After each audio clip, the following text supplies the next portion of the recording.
Sa kwentong ibabahagi ko ngayong araw, masasabi nating may mga bagay talaga na mas mabuting hindi na lang natin nalaman.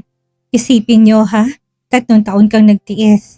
3 taon kang naging invisible sa sarili mong masyon para lang iligtas ang kumpanya ng pamilya mo. Pero ang kapalit, ang lalaking asawa mo sa papel na malamig pa sa yelo ay unti-unting natutunaw.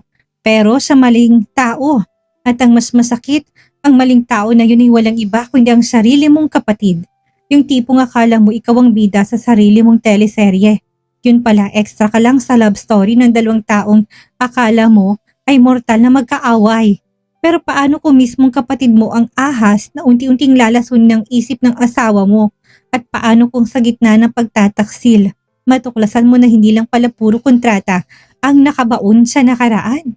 Ako si Miss Maria at ngayong araw, bubuksan natin ang isang kwentong puno ng pasabog, pait at matinding pagbawi. Ito ang My Sister's Lover is My Husband. Handa na ba kayong saksihan ang pagbangon ng isang babaeng tapos nang magpaapi? Tara, simulan na natin. Sa loob ng 3 taon, naging anino lang ako sa sarili kong kasal. Pinagkasundo ako kay Zacarias Montenegro, ang bilyonaryong kinikilala bilang hari ng industriya. Ang lalaking ang mga mata ay kasing lamig ng yelo at ang puso'y tila gawa sa bato. Ang aming pagsasama ay isang madilim na transaksyon. Kailangan niya ng asawang perpekto sa harap ng media para sa imahe ng kanyang kumpanya. At kailangan ko naman ng perang ibabayad niya para iligtas ang naluluging negosyo ng aking pamilya. Nagpakumbaba ako, nagtiis ako sa gabi-gabing pagtulog ng magkahiwalay sa mga mapanlait niyang salita at sa katotohanan hanggang kontrata lang ang nararamdaman niya para sa akin. Ngunit ang lahat ng aking pagtitimpi ay guguho sa isang iglap. Bumalik si Sonia, ang aking kapatid na babae, ang gold girl ng aming pamilya, ang babaeng walang kahirap-hirap na nakukuha ang lahat ng naisin niya. At sa pagkakataong ito, ang gusto niya ay ang lalaking nakatali sa akin. Hindi lang ito simpleng pagbabalik, isang malupit na laro ang sisimulan ni Sonia. Sa harap ng publiko, siyang maamot mabait na kapatid, ngunit sa likod ng mga pintuan, siya ang ahas na unti-unting lalasunin ng isip ni Zacarias laban sa akin. Ang mas masakit, nakita kung paano magbagong mga mata ni Zac nang tumingin kay Sonia. Ang mga matang kailanman hindi ko nakitaan ng kahit nakatiting na init. Kahit kailan, Elvira, ikaw lang ang papalipas oras. Si Sonia, ang tunay na reyna. Ang mga salitang humiwas sa aking puso. Ngayon nakatayo ako sa sangang daan. Pipilitin ko bang manatilit tumaban para sa isang lalaking kahit kailan hindi ako minahal? O hayaan ko silang dalawa at tuluyan ng ilibing ang sarili kong kaligayahan? Ngunit may isang lihim na hindi nila alam. May isang totoong babago sa takbo ng kanilang malupit na laro. Handa na akong magpaubaya pero hindi ko hayaang tapakan nilang natitira kong dignidad. This is not just a story of betrayal. This is a story of a woman who finally woke up from the nightmare of her own marriage and is ready to burn everything down to find her own peace. Ang tunog ng ticking sound ng antik na orasan sa sala ng mansyon ng mga Montenegro ang tanging musika na naririnig ko sa loob ng 3 taon. Isang ritmo na tila nagbibilang ng bawat segundong nasasayang sa buhay ko. Malamig, tulad ng pakikitungo sa akin ng lalaking nasa harap ko ngayon.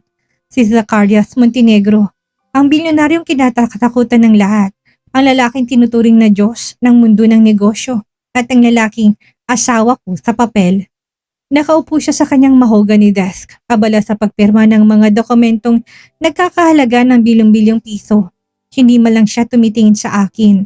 Kahit na alam niyang nakatayo ako dito, may dalang mainit na kape na pilit kong ginawa para sa kanya. Ang init ng tasa ay tumatago sa aking mga daliri, ngunit hindi ko malang ramdam. Mas matindi ang lamig na nagmumula sa kumpas ng kanyang katawan. Elvira, hindi mo ba narinig ang sinabi ko? Ang kanyang boses ay parang yelo na tumama sa sahig. Hindi siya lumingon, hindi niya kailangang gawin. Napakurap ako at pilit nang ngumiti kahit na alam kong hindi niya yung nakikita. Pasensya na, Zac. Ano nga ulit yon? Masyado lang ako napaisip sa mga gawaing bahay. Binagsak niyang kanyang fountain pen sa mesa. Ang tunog na yun ay parang isang putok ng baril na bumasag sa mapangaping katahimikan ng gabi. Dahan-dahan siyang lumingon, ang kanyang mga mata, matatalim, maitim at puno ng pagkainip ay tumusok sa aking kaluluwa. Sinabi ko maganda ka. Darating si Sonia bukas mula sa Paris. Anisak, binanggit niyang pangalang yun na tila isang biyaya. Gusto ko na maayos ang lahat. Ihanda mong master's bedroom sa annex. Ayaw ko makita siyang hindi komportable. Naramdaman kong pagpintig ng aking dibdib, isang pintig na puno ng pait. Sonia, ang aking kapatid, ang babaeng perpekto sa mata ng lahat. Maganda, matalino at ang tanging taong kailanman hindi ko matalo sa kahit na anong espeto ng buhay. Simula bata pa kami, siya ang araw at ako ang anino. Kahit sa pag-ibig tila hindi pa rin ako sapat. Ganun ba? Sige, ako nang bahala sa paghahanda ng kwarto niya. Sagot ko, pilit na pinapanatiling matatag ang aking boses kahit na parang may bumabara sa aking lalamunan. Tumayo si Zach, matangkad siya, dominante at ang bawat takbang niya ay nagpaparamdam sa akin na ako ay isang bisita lamang sa sarili naming tahanan. Lumapit siya sa akin hanggang sa halos magdikit na ang aming mga balikat. Ramdam kong presensya niya, ang amoy ng mamahaling pabango nang humahalo sa amoy ng kanyang sigarilyo. Humarap siya sa akin, ang kanyang mga mata ay walang emosyon. Siguraduhin mo lang na hindi ka makikialam sa mga plano namin, Elvira. Huwag kang gagawa ng eksena. You know your place. You are just here to keep the company stable. Ang kasal natin ay isang business transaction lamang. Huwag kang maglalagay ng damdamin sa isang bagay na wala namang puso. Tumalikod siya at naglakad paakyat sa hagdan. Ang bawat yabag niya ay parang pagdurog sa aking natitirang dignidad. Naiwan ako mag-isa sa malaking sala.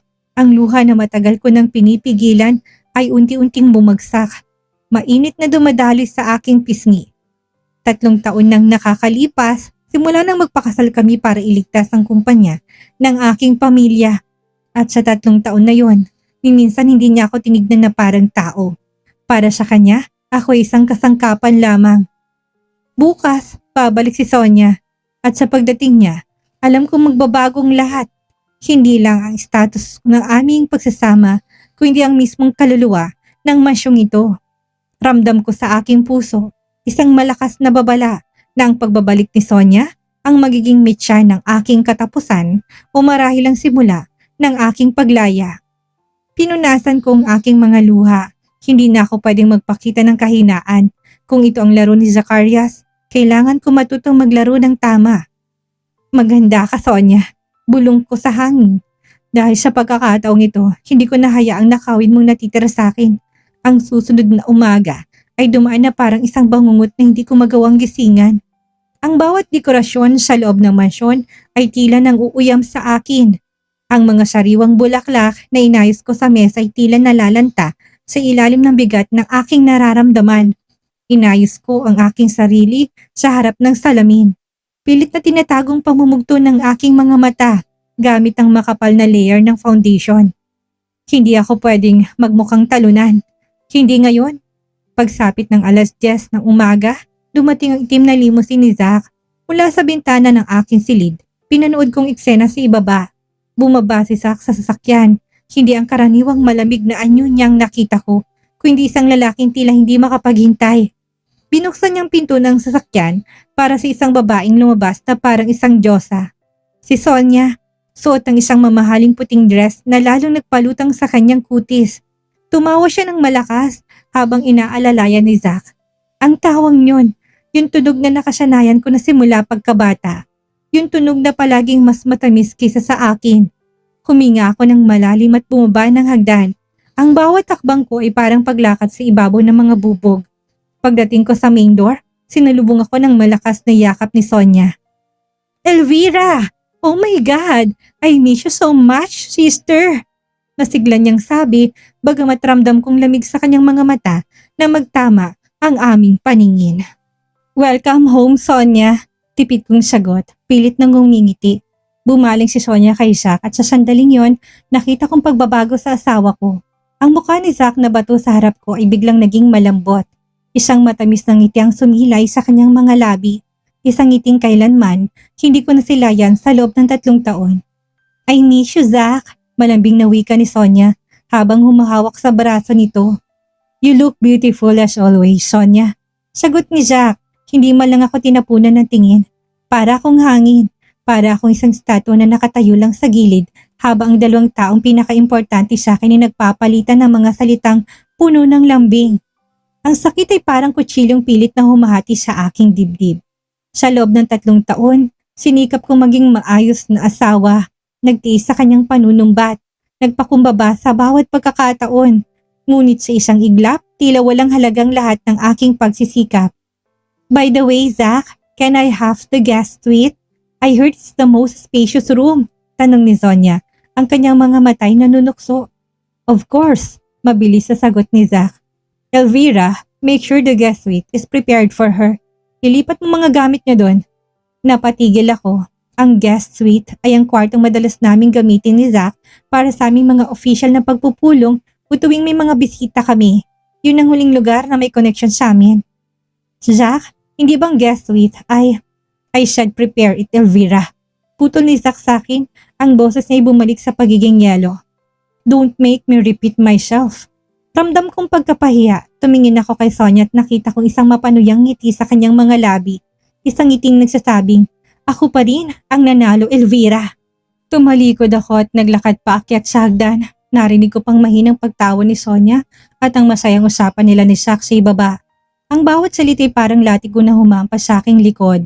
Sa bawat baitang na aking inaakyat, mas lalong tumitibay ang desisyon ko sa aking isip. Hindi ako pwedeng maging biktima habang buhay. Pagdating ko sa guest suite, pinikit ko ang aking mga mata at dinama ang pait. Hindi itong buhay na akala ko.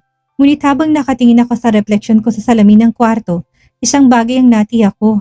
Ang Elvira na nagtiis ng 3 taon ay pumanaw na ngayong araw. Ang pagbabalik ni Sonia ay hindi lamang pagbabalik ng isang kapatid. Ito ang pagbabalik ng isang digmaan. At sa pagkakataong ito, hindi ko na hayaang maging anino lang ako. Ang unang gabi ni Sonia sa mansyon ay hindi naging tahimik. Sa hapagkainan, isang lugar na dapat ay simbolo ng pagsasama, ramdam kong tensyon na tila kuryenteng dumadaloy sa hangin. Nakaupo si Zach sa dulo ng mesa, habang si Sonia ay nasa kanyang kanan, ang pwestong karaniwang inuukop ako sa mga formal na okasyon. Zach, naalala mo ba nang nasa Paris pa tayo? Malambing na simula ni Sonia habang hiniwang steak. Yung restaurant sa tabi ng Sean, doon mo sinabi na kung hindi lang dahil sa responsibilidad, mas gusto mong mamuhay ng simple. Tumawa si Zach, isang tunay at magaan na tawa na ni minsan hindi ko narinig sa loob ng aming pagsasama. Of course, I remember. Those were the best days of my life. Napahinto ako sa pagsubo. Best days of his life? Samantalang nakalipas na 3 taon na magkasama kami ay tinuturing niyang isang obligasyon. Ramdam kong paginit ng aking mga mata, ngunit pinilit kong lunukin ang aking emosyon kasabay ng paglunok ko ng pagkain na parang bato sa lalamunan. Elvira, tahimik ka yata, puna ni Sonia, ang kanyang mga matay nagtatago ng isang mapanuring kislap. Hindi ba masayang asawa mo na nandito na ako? Tumingin sa akin si Zach, ngunit ang kanyang mga mata ay walang kahit na anong bakas ng pag-aalala. Pagod lang siya, masyado siyang abala sa pag-aayos ng mga schedule dito sa mansyon. Oh, I see. Ngumisi si Sonia. Inabot niyang kamay ni Zach sa ilalim ng mesa. Isang kilos na hindi sana nakita kung hindi ako nagkataong tumingin sa ibaba. Huwag kang mag-alala, Zach. Simula ngayon ako nang bahala sa lahat. Hindi mo na kailangang mahirapan. Matapos ang hapunan, nagtungo si Zach sa kanyang opisina habang ako naman ay nagligpit sa kusina. Hindi ko inasahan ang pagpasok ni Sonia. Iniwan niyang pintong na bahagyang nakabukas. Isang babala na paparating na gulo. Alam mo, Elvira, wika ni Sonia habang tinitignan ng mga gamit sa kusina na para bang isang inspektor. Habang nasa Paris ako, lagi kong iniisip kung paano mo nakakayanan ng maging asawa ni Zach. Alam nating dalawa na hindi kanya kailanman minahal. Isang kontrata lang nagtatali sa inyo. At alam nating pareho na ang kontratang yan ay malapit nang mapasok. Hindi ako tumingin sa kanya. Patuloy lang ako sa pagpunas ng mesa. Kung may gusto kang sabihin, Sonia, diretsuhin mo na ako. Lumapit siya sa akin. Ang bawat takbang ay may dalang panganib. Bumulong siya sa aking tenga. Ang boses niya ay kasing lamig ng yelo. Ang gusto ko lang sabihin ay simple lang. Bawiin mo ng pirma mo sa annulment papers na Matagal niya nang hinahanda. Masyadong magandang buhay ni Zack para sayangin sa isang babaeng gaya mo na walang ibang silbi kung hindi maging palamuti sa mansyong ito. Nalaki ang aking mga mata. Annulment papers? Wala akong alam tungkol doon, pero hindi ko pinahalata ang gulat sa aking muka. Sa halip, hinarap ko siya ng buong tapang. Kung gusto mo siyang makuha, Sonia, bakit hindi mo siya diretsuhin? Sagot ko, ang aking boses ay hindi nanginig. Huwag kang dumaan sa akin. Dahil ang totoo, ang tanging taong gumagawa ng laro dito ay ikaw. At tandaan mo, kahit na gaano kagandang lason, may panahon na mawawalan to ng bisa. Naglakad ako palampas sa kanya, ngunit bago pa ako makalabas, naramdaman kong kanyang mahigpit na pagkakahawak sa aking braso. Akala mo ba matapang ka na? Tingnan natin kung hanggang kailan ka makakatayo kapag nalaman ni Zack ang tunay na dahilan kung bakit ka pumayag na magpakasal sa kanya. Binitawan niya ako tumawa ng mahina. Ang bawat hagikik niya ay siyang mitya na naghihintay na sumabog. Pag-akyat ko sa kwarto, nanginig ang aking mga tuhod. Hindi ko alam kung anong susunod na mangyayari. Pero isang sigurado, hindi na lang ito tungkol sa pag-ibig. Ito ay tungkol sa pagpapanatili ng aking sarili sa gitna ng mga taong gustong ubusin ang aking pagkatao. Ang bawat oras na lumilipas ay parang pagigpit ng isang tali sa aking leeg. Simula nung gabing yun sa kusina, tila naging laro na kay Sonya ang pagpaparamdam sa akin na ako ay siyang ekstra na lamang sa sarili kong buhay. Sa bawat pag-upo sa hapag, sa bawat pagngiti ni Zack sa kanya, ramdam kong dahan-dahang pagguho ng mundo ko. Ngunit ang gabing ito ang pinakamasakit. Gabi na't dapat ay nasa loob na ako ng aking silid, ngunit kailangan kong kuhanin ang mga dokumentong naiwan ko sa home office ni Zack. Akala ko tulog na silang dalawa. Ang mansyon ay balot na nakakabinging katahimikan. Tangi ang mahinang tunog ng classical music mula sa sound system ang maririnig. Habang papalapit ako sa pintuan ng opisina, napansin ko nakabukas ito ng bahagya. May mga boses na nagmumula sa loob. Zack, hindi mo kailangan magmadali. Boses si Sonya yon, malambing, puno na mapanuksong lambing. Matagal na tayo naghintay para sa pagkakataong ito.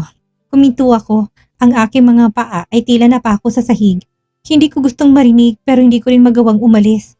Parang may invisible na puwersang nagtutulak sa akin na harapin ang katotohanan. Sonya, hindi ganito kadali ang lahat. Sagot ni Zack, ang boses niya hindi na ang malamig na Zack na kilala ko. Ito ay ang boses ng isang lalaking nag-aalangan, isang lalaking nalilito. Shelvira, may kontrata kami. Kontrata? Isang papel lang yan, Zack. Narinig kong paglapit ng mga hakbang ni Sonya. Alam nating dalawa kung sinong tunay na nagmamay-ari ng puso mo. Siya? Pinakasalan mo lang siya para sa kumpanya. Pero ako ang taong laging nandyan para sa'yo bago pa man dumating ang babaeng yan. Sumilip ako ng bahagya sa awang ng pintuan. Nakita ko silang dalawa. Nakatayo si Zack sa tapat ng kanyang floor-to-ceiling na bintana habang si Sonya nakayakap sa kanyang likuran. Ang mga kamay nito ay marangong mahaplos sa kanyang dibdib. Ang puso ko'y parang dinudurog ng isang mabigat na martilyo. Gusto kong sumigaw, gusto kong pumasok at itulak silang dalawa, pero ang katawan ko hindi gumagalaw. Para akong nanonood ng isang pelikula kung saan ako ang bida pero wala akong kapangyarihang baguhin ang script. At ang mas masakit, hindi tinanggal ni Zack ang kamay ni Sonya. Hinayaan niya lang ito. Pagod na ako sa pagpapanggap, Zack, bulong ni Sonya. Ang boses ay puno ng mapanganib na tamis. Iwanan mo na siya. Ngayong gabi, tapusin na natin ang lahat. Sa sandaling yun nakita kong refleksyon ni Zack sa salamin ng bintana. Ang kanyang mga mata ay nakapikit. Parang may iniindang sakit o matinding pagtatalo sa kanyang isipan. Ngunit bago pa siya makasagot, naramdaman kong aking sarili na hindi na kayang pasakit. Nabitawan ko ang hawak kong folder. Ang tunog ng mga papel na nagkalat sa sigay parang kidlat na bumasag sa kanilang intimacy. Mabilis na lumingon ng dalawa na magtamang paningin namin ni Zack. Nakita ko ang gulat, ang pagkahiya at ang biglang paglamig ng kanyang ekspresyon. Hindi ko na hinintay na magpaliwanag siya. Hindi ko na hinintay na makita ang reaksyon ni Sonya. Tumakbo ko palayo. Ang aking mga luha hindi ko na mapigilan. Ang bawat pagtakbo ko ay puno ng galit sa aking sarili. Bakit ako nagpadala sa ganito? Bakit ko hinayaan ang sarili ko na mahulog sa isang bitag na alam ko namang wala akong panalo? Pagpasok ko sa aking kwarto, nilakong pinto at sumandal dito habang humihikbi. Ang bawat paghinga ko ay masakit. Annulment. Yun lang ang tanging paraan. Hindi ko na kayang mansyong ito. Hindi ko na kayang pagpapanggap. Kinuha ko ang aking telepono at tinawagan ng aking abogado. Attorney, garalgal ang boses ko. Gawin na natin ang lahat ng kailangan. I want a divorce. I want an annulment. I want out. Sa sandaling binaba kong telepono, narinig kong malakas na pagkatok ng pinto. Elvira, buksan mong pinto! Boses ni Zach. Ang boses na dati nagpapabilis ang tibok ng puso ko, ngayon ay nagbibigay na lamang ng pait. Hindi ko binuksan dahil alam ko sa pagbukas ko ng pinto, wala na akong babalikan. Hindi tumigil ang pagkatok ni Zach. Bawat tunog ay parang paghagupit sa kahoy ng pinto, isang simbolo ng kanyang otoridad na pilit kong tinatalikuran. Elvira, buksan mong pinto! Muling sigaw niya. Ang boses niya hindi nang malamig na Zacarias. Ito ay boses ng isang lalaking hindi sanay na mawalan ng kontrol. Hindi niya inaasahan ng ganitong katapang na pananalita. Si Sonia naman sa kabilang dulo ay halos mabulunan sa kanyang iniinom na juice. Anong kondisyon? Tanong ni Zach. Ang kanyang boses ay naging seryoso at mababa. Una, sabi ko, diretsong tingin sa kanya. Gusto ko ng total control sa marketing strategy ng ating expansion sa Asia. Ako ang pipirma sa lahat ng kontrata. Pangalawa, hindi na ako mag-a-adjust sa schedule ni Sonia. At pangatlo, tumingin ako kay Sonia na may matamis ngunit nakakatakot ng ngiti. Ang bawat desisyon sa loob ng mansyong ito ay kailangan na dumaan sa akin. Kung hindi, mag-a-annulment ako ngayon din at bahala na kayo sa kung anong mangyayari sa stock market. Tumayo si Sonia, ang kanyang mukhay namumula sa galit. Elvira! Sino ka para magdikta sa amin? Ang kapal naman yata ng mukha mo! Dahan-dahan akong tumayo, hindi na nakipagsabayan sa kanyang boses. Sa halip ginamit kong katahimikan para mas maging mabigat ang aking bawat salita. Sonia, alam nating parehong lihim mo. Alam kong ginawa mo 3 taon na nakakalipas. Gusto mo bang ilabas kong lahat ng ebidensya sa harap ng board of directors? Namutla si Sonia. Ang kanyang galit ay napalitan ng takot. Alam niyang kapag nabunyag ang pagmamanipula niya, mawawalan kanyang kredibilidad at posisyon sa pamilya. Bumaling ako kay Zach. Ang kanyang mga matay na natiling nakatitig sa akin. Tila sinusuri ko ako pa rin bang babaeng nakilala niya. Ano Zach? Deal or no deal?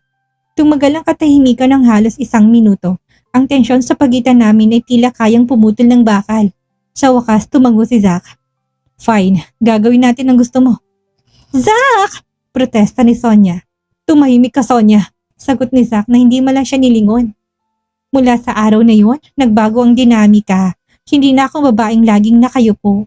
Mula sa pagiging visible wife, naging strategic player ako. Ginamit kong bawat pagkakataon para ipakita ang aking galing sa negosyo. Ang mga tao sa kumpanya na dati walang pakialam sa akin ay nagsimulang rumispeto. Sa loob ng mansyon, naramdaman kong paglipat ng kapangyarihan. Si Sonia na dati laging nakadikit kay Zach ay hindi na makalapit. Bawat galaw niya ay binabantayan ko. Ngunit ang hindi ko inasana yung pagbabago rin ni Zach. Sa mga gubing nagtitrabaho kami na magkasama sa opisina para sa project, ay nakita kong paraan ng pagtingin niya sa akin. Hindi nitong malamig na tingin ng isang asawang napilitan. Ito ay may kasama ng paghanga at marahil isang uri ng pagsisisi. Bakit mo ginagawa to Elvira? Tanong niya isang gabi habang nag-aayos ako ng mga dokumento. Gusto kong mapatunayan na hindi lang ako isang instrumentong magagamit ninyo. Sagot ko nang hindi siya nililingon. At gusto kong maging handa kapag dumating ng araw na hindi ko kailangang manatili sa tabi mo. Tumingin siya sa akin ng matagal. Ano ang ibig mong sabihin?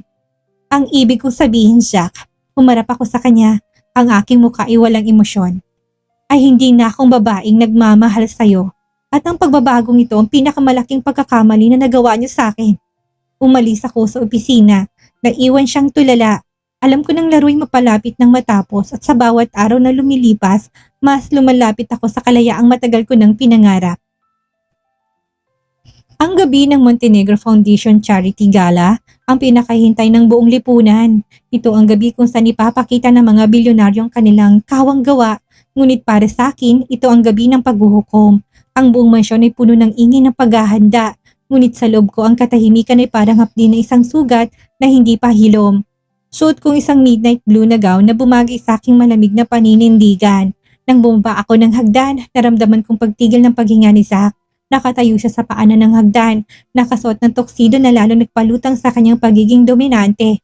Pero hindi siyang tinitignan ko. Nakita ko si Sonyang nasa gilid, suot ang isang mamahaling puting gown na para bang ikakasal siya, na ang mga matay puno ng selos at puot. You look. Panimula ni Zach, ngunit hindi ko siya pinutapos. Let's go, Zach. We have a reputation to maintain. Malamig kong sagot. Pagdating sa venue, ang mga ilaw ng chandelier ay tila nagbubulungan. Ang mga negosyante at socialite ay nakapalibot sa amin. Si Sonia na hindi nakapagpigil ay kaagad na nagsimulang magpakitang gilas sa harap ng media.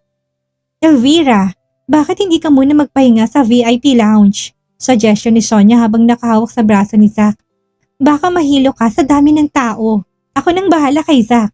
Ngumiti ako, isang ngiting hindi umabot sa aking mga mata. Huwag kang mag-alala, Sonia.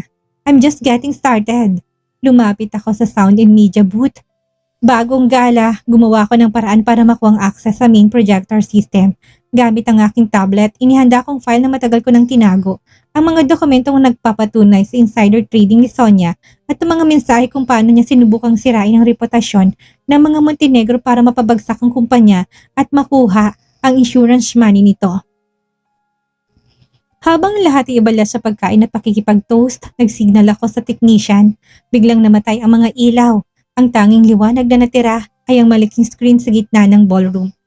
Ladies and gentlemen, ang boses ko'y umalingaw-ngaw sa buong hall sa pamamagitan ng microphone. Tonight is about charity and truth, and I believe the truth is something we all deserve to see. Naglahong screen at lumabas sa mga ebidensya. Mga bank transfers ni Sonia sa isang shell company, mga emails na nagpapatunay sa kanyang mga manipulasyon at ang video footage na pakikipag-usap niya sa mga karibal ng kumpanya para ibentang sekreto ng Montenegro Corp.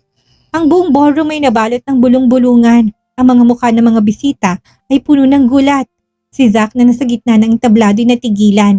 Ang kanyang mukha ay nagbago mula sa pagiging kalmado tungo sa purong galit nang makita niyang kanyang sariling pangalan na nadamay sa mga transaksyon ni Sonia. Si Sonia na kanina lang ay nagmamayabang ay tila nakakita ng multo. Hindi! Hindi totoo yan! Elvira! Yan lang ang ginawa niya para sirain ako! Sigaw niya. Ngunit wala na nakikinig. Ang mga camera ay nakatutok na sa kanya. Lumapit si Zach kay Sonia. Ang kanyang boses ay parang kulog. Is it true, Sonia? Ginamit mong pangalan ko para sa sarili mong gain? Zach, pakinggan mo ko! Nanginig na sabi ni Sonia. Umalis ka, mariin na utos ni Zach. Ang mga security guards ay mabilis na lumapit at hinila si Sonia palabas ng ballroom habang ang mga tao ay patuloy na kumukuha ng mga litrato. Ang kanyang perfect image ay tuluyan na nadurog sa harap ng buong bansa. Humarap ako kay Zach habang ang mga bisita ay nanonood. Nakita kong gulo sa kanyang mga mata, ang pagkadismaya at unti-unting paglilinaw na katotohanan. Binalaan kita, Zach. May hinahon kong sabi. Hindi akong kalaban mo. Ang kalaban mo ay ang taong pinagkatiwalaan mo. Lumabas ako ng ballroom, naiwan si Zach sa gitna ng gulo na siya mismong nagpahintulot na mangyari. Ang gabi na ito ay hindi lamang pagtatapos ni Sonia. Ito ay ang gabi kung saan tuluyan ko ng pinutol ang mga tanikalang nagtatali sa akin sa buhay na ito. Ang susunod na hakbang, ang tuluyang paglaya. Pagkatapos ng kaguluhan sa gala, ang mansyon ng mga Montenegro ay naging isang libingan ng katahimikan. Walang mga staff, walang mga kasambahay na bumabati, tanging ang alingaw-ngaw ng aking mga takong sa marmol na sahig ang bumasag sa tensyon. Naabutan ko si Zach sa loob ng kanyang private study. Nakaupo siya sa dilim, hawak isang baso ng whiskey na tila hindi niya na alam kung paano uubusin. Hindi niya ako nilingon nang pumasok ako, ngunit naramdaman kong bigat ng kanyang tingin, kahit hindi kami magkaharap. You destroyed her, Elvira. Basag niya sa katahimikan. Ang boses niya hindi galit, ito ay pagod. Sinisira mong pangalan ng pamilya. Hindi ko sinirang pangalan ng pamilya, Zach. Sagot ko habang dahan-dahan na lumalapit sa mesa.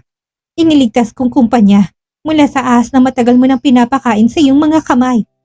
Si Sonyang sumira sa sarili niya. Ang ginawa ko lang ay ipakitang katotohanan. Tumayo siya tumarap sa akin.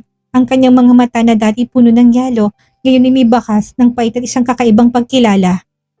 Bakit mo ginawang lahat ng ito? Alam kong balak mong annulment. Kung gusto mo nang umalis, sana umalis ka na lang ng tahimik. Pero pinili mong ilantad ang lahat. Dahil hindi ako aalis na parang natalong aso. Matigas kong sagot. Gusto kong malaman nyo na hindi ako isang instrumentong pwedeng itapon kapag hindi na kailangan. At higit sa lahat, Gusto ko marinig mo ang katotohanan. Anong katotohanan? Na noong una, naniniwala ko na may pag-asa tayo. Pag-amin ko, ang boses ko ay bahagyang nanginginig. Isang kahinaang pinilit kong ikubli. Sa kabila ng kontrata, sa kabila ng malamig mong pakikitungo, naghanap ako ng kahit nakatiting na init. Pero nung dumating si Sonia, nakita kong paano ka maging tao para sa kanya. Doon ko nalaman ang problema hindi ang kontrata. Ang problema ay ako. Hindi ako sapat para sa'yo. Natahimik si Zach. Lumapit siya ng bahagya sapat para ramdam kong kanyang init. Mali ka, Elvira. Napatawa ko ng mapait. Huwag mo na akong bulahin. Hindi na itong oras para sa mga kasinungalingan. Hindi to kasinungalingan, seryoso niyang sabi. Nung dumating si Sonia, hindi ako naging tao dahil mahal ko siya. Naging tao ako dahil nakita kong sarili ko sa kanya. Pareho kaming desperado.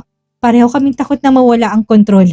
Pero sa bawat araw na nakikita kitang nagtitiis, nagtitimpit na natiling matatag, doon ko napagtanto kung gaano ko kawalang hiya. Kinitigan ko siya ng matagal, may mga luha sa kanyang mga mata. Isang bagay na hindi ko inakalang makikita ko sa isang bilyonaryong kasing tibay ng bakal. Hindi ko kailanman minahal si Sonia. Patuloy niya. Bawat salita ay may bigat. Ginagamit ko siya para protektahan ng kumpanya. Dahil akala ko yun ang tamang paraan. Pero ikaw ang unang taong nagparamdam sa akin na hindi lahat ng bagay sa mundong ito ay kailangang bilhin o kontrolin. Kung ganon, bakit mo ko hinayaang masaktan? Tanong ko. Ang boses ko'y puno ng hinanakit. Dahil natatakot ako. Sagot niya. Takot ako na mapalapit sa'yo't ma-realize ng pagiging malamig ko ay pananggalang pala para hindi mo makita kung gaano ako kagulo sa loob. Nagkatitigan kami. Sa loob ng ilang sandali, ang lahat ng galit at pait ay tila naglaho, napalitan ng isang mapanganib na tensyon. Alam kong totoo ang sinasabi niya. Ngunit alam ko rin ng mga salitang ito ay hindi sapat para burahin ang nakaraan. Zach, mahina kong sabi habang humahakbang paatras. Ang katotohanan ay nakakapagpalaya at ngayon na alam ko na, hindi ko na alam kung kaya pa ba kitang patawarin. Tinalikuran ko siya at naglakad palabas. Narinig kong pagbasag ng baso sa loob ng opisina, isang simbolo ng kanyang pagsisisi. Alam ko ng laro ay hindi pa tapos. Si Sonia ay maaring tanggal na sa eksena pero ang sugat sa pagitan namin ni Zach, yun ang susunod na kailangang gamutin o tuluyan ng tapusin. Ang pagkatalo ni Sonia sa gala ay hindi naging mitya ng kanyang pagsuko. Sa halip naging mitya ito ng kanyang pagkabaliw. Habang ang buong pamilyang Montenegro ay nakikipagbuno sa iskandalong lumabas sa media, si Sonia ay unti-unting nawawala sa wisyo. Ang kanyang mansyon ay binawi. Ang kanyang mga credit card ay na-freeze at ang kanyang pangalan ay naging kasing kahulugan ng taksil sa mundo ng negosyo. Ngunit ang isang babaeng wala nang mawawala ay ang pinakamapanganib na nilalang. Isang maulan na hapon, habang abala ko sa pag-aayos ng mga dokumento para sa divorce settlement sa library, naramdaman kong pagbukas ng pinto. Akala ko ay Zach, ngunit ang amoy ng matapang na pabango at ang tunog ng matatalim na tako ay nagpahiwatig na ibang tao. Si Sonia, ang kanyang buhok ay magulo, ang kanyang makeup ay burado at ang kanyang mga mata ay nanlilisik sa galit. May hawak siyang isang maliit na bagay na nakatago sa loob ng kanyang coat. Akala mo ba tapos na, Elvira? Boses niya. Nanginginig ngunit puno ng lason. Winasak mong buhay ko. Winasak mong lahat ng pinaghirapan ko para lang makuha ang atensyon ng lalaking yan. Tumayo ako ng dahan-dahan, pinapanatiling mahinaw ng aking boses kahit na tumitibay ang kaba sa aking dibdib. Sonia, ikaw ang sumira sa sarili mo. Hindi mo pwedeng isisi sa ibang mga maling desisyon na ginawa mo. Shut up! Sigaw niya. Nilabas niyang hawak niya isang maliit na bote ng acid na karaniwang ginagamit sa industriya. Kung hindi lang din ako magiging reyna, walang sino man ang magiging reyna. Hindi na ako magiging manan. Kaya hindi mo na rin may pagmamalaking mukha mo. Dahan-dahan siyang lumapit. Bawat akabang niya isang banta. Napansin kong security button sa ilalim ng mesa. Ngunit masyado tong malayo. Sonia, ilagay mo yan. Hindi mo alam ang ginagawa mo. Babala ko. Pilit na humakbang paatras hanggang sa sumandal ang aking likod sa bookshelf. Alam ko! Tumawa siya ng malakas, isang tunog na puno ng pait. Ngayon, lahat tayo magdurusa. Sa isang mabilis na kilos, pinasiwas niya ang bote patungo sa akin. Mabilis akong umiwas, ngunit naramdaman kong mainit na wisik sa aking balikat na tumagos sa aking damit. Napasigaw ako sa hapdi. Hindi pa siya tumigil. Sinubukan niya ulit ngunit sa sandaling yon bumukas ang pinto. Sonia, tama na! Si Zach, pumasok siya na parang kidlat. Hindi siya nag-atubili. Sinungguban niyang braso ni Sonia bago pa to makawasiwas ulit. Sa isang malakas na tulak, naibagsak ni Zach si Sonia sa sahig. Ang bote tumasik sa pader at nabasag. Zach, mahal mo ba talaga siya? Tanong ni Sonia. Umiyak na sa sahig habang pilit na kinakabig ang paa ni Zach. Hindi kita minahal kailanman, sagot ni Zach. Ang kanyang boses ay malamig na parang yelo. Ang tanging nakikita ko sa'yo ay ang refleksyon ng sarili kong pagkakamali. Pero ang babaeng ito, tumingin siya sa akin ng may pag-alala. Siyang nagturo sa akin kung paano maging tao. Tinawag ni Zach ang security habang hinihila si Sonia palabas. Ang kanyang mga sigaw ay unti-unting nawawala sa ingay ng ulan.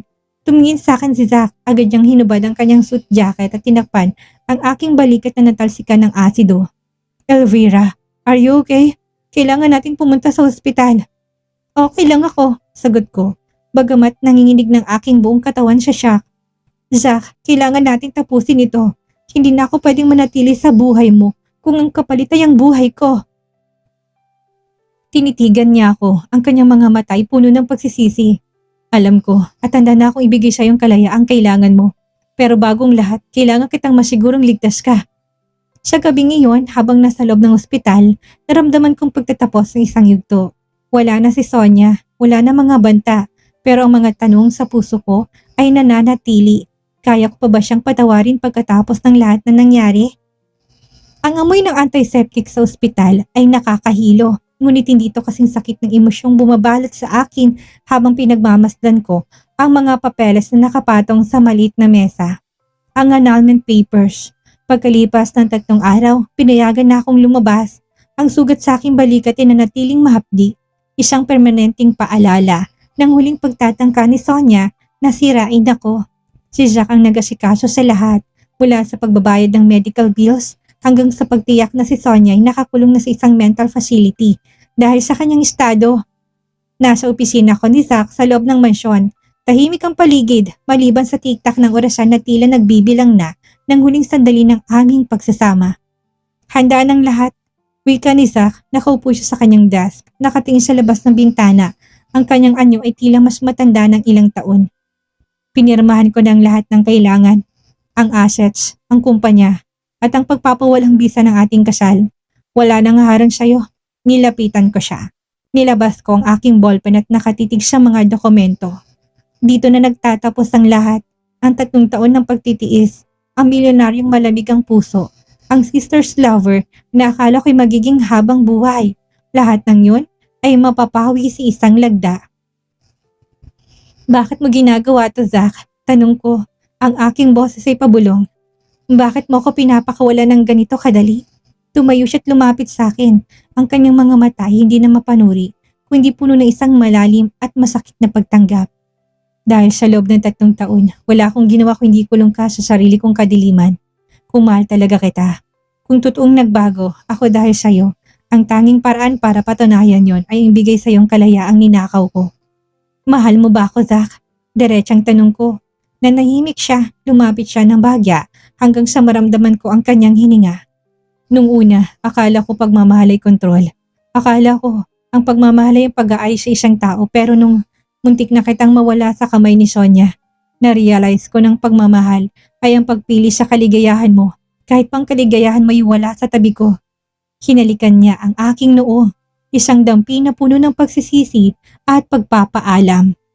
Ang puso ko na dati puno ng galit ay unti-unting nakaramdam ng bigat.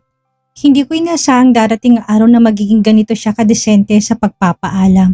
Pinirmahan kong dokumento. Ang bawat guhit ng ballpen ay parang pagalis ng isang tinik sa aking dibdib. Tapos na, sabi ko. Elvira, tawag niya habang paalis na ako. Huminto ko't namingon. Kung sakaling dumating ang araw na handa ka na magsimula muli. Hindi bilang asawa ko, hindi bilang babaeng malaya. Sana, hindi mo ko tuluyang burahin sa buhay mo. Hindi ako sumagot. Naglakad ako palabas ng opisina, palabas ng mansyon, at palabas ng buhay na hindi ko kailanman hinangad. Paglabas ko ng gate, bumuhos ang malakas na ulan. Pero kakaibang pakiramdam, hindi ito ulan ng kalungkutan. Ito ay ulan ng paghuhugas. Malaya na ako. Habang sumasakay ako sa sakyang magdadala sa akin palayo, tumingin ako sa rearview mirror. Nakita ko si Zack na nakatayo pa rin sa balkon. Pinapanood ang aking paglisan. Alam ko sa aking sarili ng kabanatang ito ay tapos na. Pero ang kwento ng aming mga puso, yun ay isang misteryong hihintayin ko na lang sa tamang panahon. 2 taon na nakakalipas. Ang lungsod ng Maynila ay tila hindi nagbago. Ngunit ang buhay ko ay dumaan sa isang radikal na transformasyon mula sa pagiging invisible wife na nakakulong sa loob ng isang mansyong puno ng mga sekreto. Ako ngayon ang CEO ng sarili kong kumpanya, ang Elvira Ethereal Designs. Hindi madali ang pagsisimula, ngunit ang bawat hirap ay nagturo sa akin ng aking halaga hindi nakadepende sa kung sinong katabi ko sa gabi. Ngayong araw, ang aking annual charity gala, itong aking paraan ng pagbabalik sa komunidad, ang kabaliktaran ng marangya at mapanlinlang na gala ng mga Montenegro noon. Habang nag-aayos ako sa harap ng salamin, nakita kong refleksyon ng isang babaeng hindi na natatakot. Ang sugat sa aking balikat ay nag-iwan ng isang maliit na marka, ngunit hindi ko to tinatago. Isa itong tanda ng aking tagumpay laban sa lahat ng sumubok na tapakan ng aking dignidad. Ma'am Elvira, narito nung mga bisita, ani ng aking assistant. Pagbaba ko sa hagdan ng ballroom, ang lahat ay tumahimik. Iba ang respetong nakikita ko sa kanilang mga mata ngayon. Hindi respeto dahil sa pangalang Montenegro, kundi respeto dahil sa sarili kong pangalan. Sa gitna ng crowd, may isang lalaking nakatayo, nakasuot siya ng simpleng dark gray suit, malayo sa formalidad na kanyang mga tuxedo dati. Si Zack, tumigil ang tibok ng puso ko. Hindi ko siya inasahang darating. Lumapit siya sa akin, ang bawat takbang ay may dalang pag-aalangan na hindi ko nakita sa kanya noon. Elvira, bati niya, ang kanyang boses ay malumanay, puno ng paggalang. Ang ganda ng gabi at mas maganda ka. Zack, tugon ko, pinanatiling kalmadong aking boses. Salamat sa pagdating. Hindi kita inimbita. Alam ko, ngumiti siya ng bahagya, isang ngiting hindi na mapanlinlang ko hindi tapat. Gusto ko lang makita kung gaano ka nakalayo sa kinulungan ko sa'yo noon. Proud ako sa'yo. Naglakad kaming dalawa palabas ng balkonahe, palayo sa ingay ng mga tao. Ang hangin ay sariwa, dalang amoy ng mga bulaklak sa hardin. Anong nangyari sa'yo? Tanong ko. Nagbago, may niyang sagot. Benenta kong mansyon, masyadong maraming masamang alaalang nakabaon doon. Ngayon nagtutuon na ako ng pansin sa pag-aayos sa mga pagkakamali ko sa kumpanya. At sa pagbabago sa sarili ko, tumingin siya sa akin. Ang kanyang mga mata ay nagtatanong. Hindi ako umaasa na babalik tayo sa dati, Elvira. Alam kong nagawa ko pero sana payagan mo kong makasama ka bilang isang kaibigan, bilang taong sumusuporta sa bawat takbang mo. Tinitigan ko siya, ramdam kong katapatan sa bawat salita niya. Ang puot na dati bumabalot sa aking pusing napalitan ng pagpapatawad. Hindi dahil sa naging mabuti siya, kundi dahil sa naging malaya na ako. Zack, sabi ko, hinawakan kong kanyang kamay. Ang unang beses sa loob ng 2 taon. Ang pagpapatawad ay hindi ibig sabihin na babalik tayo sa dati. Pero sige, magsimula tayo sa pagkakaibigan. Isang liwanag ang bumukas sa kanyang mga mata. Sapat na yun sa akin. Higit pa sa sapat. Sa gabi na yun, habang pinapanood kong mga bituin mula sa balkonahe, alam ko ng kwentong ito hindi pa natapos sa isang trahedya. Ito ay natapos sa isang bagong simula. Ang My Sister's Lover is My Husband ay hindi na isang pamagat ng isang bangungot, kundi isang pahina ng aking nakaraan na aking nalampasan. Masaya ako hindi dahil sa pera, hindi dahil sa tagumpay, kundi dahil sa wakas. Ako ay ako na. At ang happy ending na aking hinahangad ay wala sa sino mang lalaki. Ito ay nasa aking sariling mga kamay, sa aking sariling mga desisyon at sa aking sariling kalayaan. Hinarap ko ang bukas ng may ngiti dahil ngayon alam ko na ang reyna hindi kailangan ng hari para maghari. Sapat na ang sarili niyang korona. Naku, ang galing na story natin ngayon. Kung meron man tayong mapupulot na aral sa pinagdaanan ni Elvira, ito ay ang tunay na halaga mo hindi nakadepende sa pagtanggap ng ibang tao. Minsan kinakailangan nating mawala ng lahat, ng asawa, ng mansyon, ng status para lang mahanap natin ang sarili nating dignidad. Huwag nating hayaang gawin tayong extra sa sarili nating buhay ng mga taong hindi marunong magpahalaga sa ating presensya. Tandaan, ang bawat pagtataksil ay hindi katapusan ng kwento. Kadalasan, Ito ang simula ng pagbangon. Kung natalo ka man ngayon sa larong binuo ng iba, tandaan na may kakayahan kang bumuo ng sarili mong mundo. Yung mundong ikaw ang reyna at ikaw ang may hawak ng korona. Nagustuhan niyo bang ating kwento ngayong araw? Huwag kalimutang i-like ang videong ito at mag-comment sa ibaba. Anong pinakamahirap na desisyon na nagawa mo para sa sarili mong kaligayahan? Babasahin ko ang mga komento ninyo mamaya. Ako si Miss Maria at huwag kalimutang mag-subscribe at i-hit ang notification bell para hindi kayo mahuhuli sa susunod nating kwento. Hanggang sa muli.